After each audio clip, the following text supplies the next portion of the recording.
Okay, we're going to make a plaque that's real simple today. After you've logged on to our website, you want to select Design Your Own Plaque.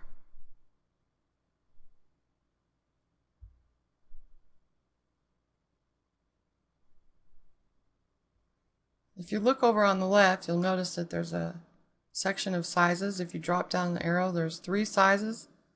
They all come in horizontal and vertical. We're going to select the first one and do a 5/17. And then go to the next step. And we're going to add a photo and some type. So let's start with our photo by adding an image.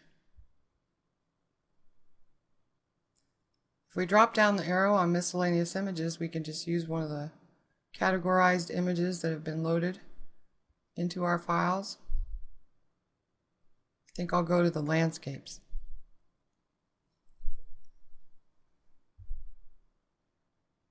If you scroll down, there's several to choose from.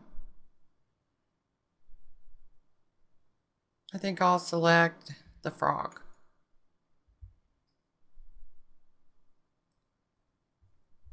So down here on the bottom, we hit select.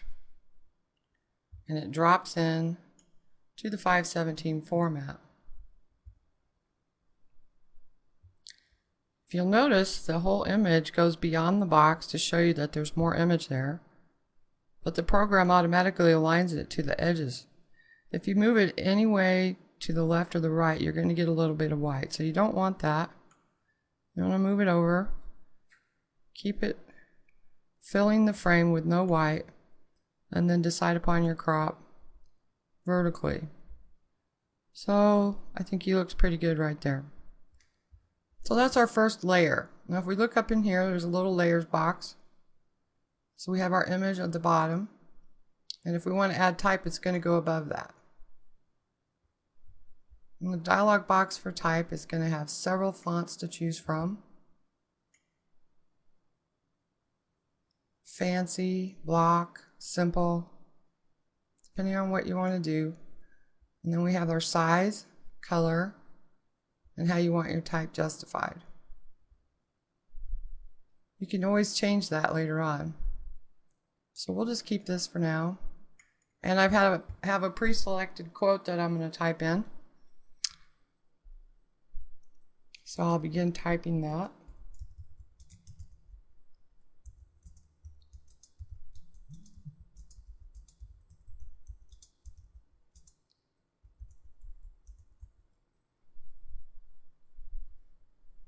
And if I just hit update text layer, it's just going to drop it in with exactly all those specs that we just saw in that dialog box. It's pretty block type. I think it'd be more fun to have something fancier.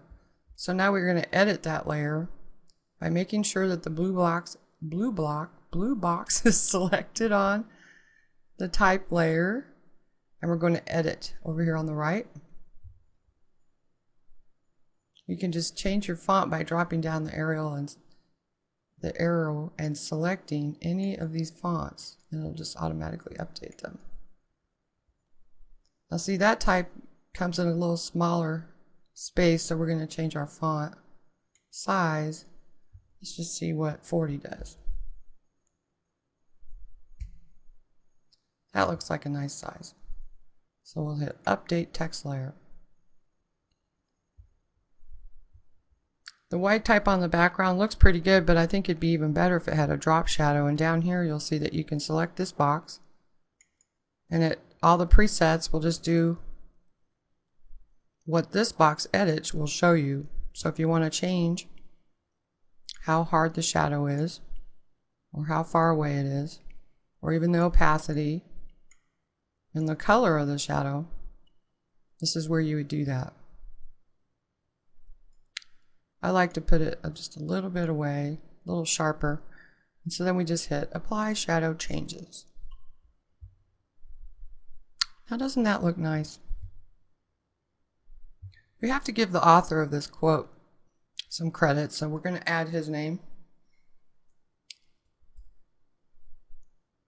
And we're going to type it in the same way we did the last one.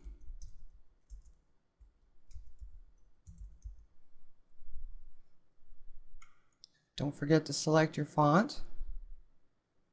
You can pick something else or stay with the same thing.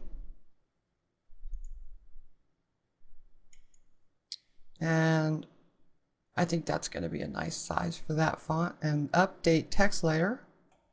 We'll put it, drops it in the top left, and then you have to take your mouse and move it where you would like it to show. So over here. And that's it. We're done with our first plaque with type and an image. Oh wait, we have to hit next and order it. Now we're done.